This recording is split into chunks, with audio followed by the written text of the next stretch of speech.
Plant name వచ్చేసి fern plant. ఈ fern ప్లాంట్లో చాలా టైప్స్ అయితే ఉన్నాయి, కానీ ఇప్పుడు నేను చూపించే ప్లాంట్ వచ్చేసి మనకి కామన్గా ఉండే బర్డ్ నెస్ట్ ఫర్న్. ఇది ఒక ప్యూరిఫైయింగ్ మొక్క.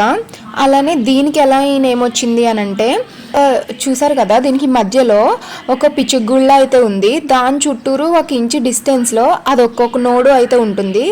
దాంట్లో నుంచి ఈ ఆకులు అయితే వస్తాయి. గుండ్రంగా అయితే స్టార్ట్ అవుతాయి ఫస్ట్. అలా ఫస్ట్ స్టేజ్ నుంచి అలా సెకండ్ స్టేజ్, అలా థర్డ్ స్టేజ్, అలా ఆకులు అయితే పెరుగుతాయి. దీని లీవ్స్ వచ్చేసి బనానా లీవ్స్లో అయితే ఉంటాయి. అండ్ దీంట్లో ఒక ఇంపార్టెంట్ విషయం ఏంటి అని అంటే, దీనికి తేమ అనేది చాలా అవసరం. అలానే లీవ్స్ మధ్యలో పసుపచ్చ రంగులో అయితే మారుతాయి. ఇది చాలా కామను. కానీ ఒకవేళ దానికి స్టార్టింగ్ ఇనీషియల్ స్టేజ్ లేదంటే మధ్యస్థలో కానీ ఆకులు కనుక ఎల్లోగా మారినట్టయితే మాత్రం మట్టి అయితే చెక్ చేసుకోవాలి. మట్టి అనేది పొడిబారినట్టు కనుక ఉంటే వాటర్ అనేది కంపల్సరీ. అయినా మట్టి తడిగా ఉండి కూడా లీవ్స్ అనేది కలర్ చేంజ్ అవుతున్నాయి అని అంటే మాత్రం వాటర్ అనేది ఎక్కువైంది అని అర్థం. ఇదండి మరి ప్లాంట్ కోసం.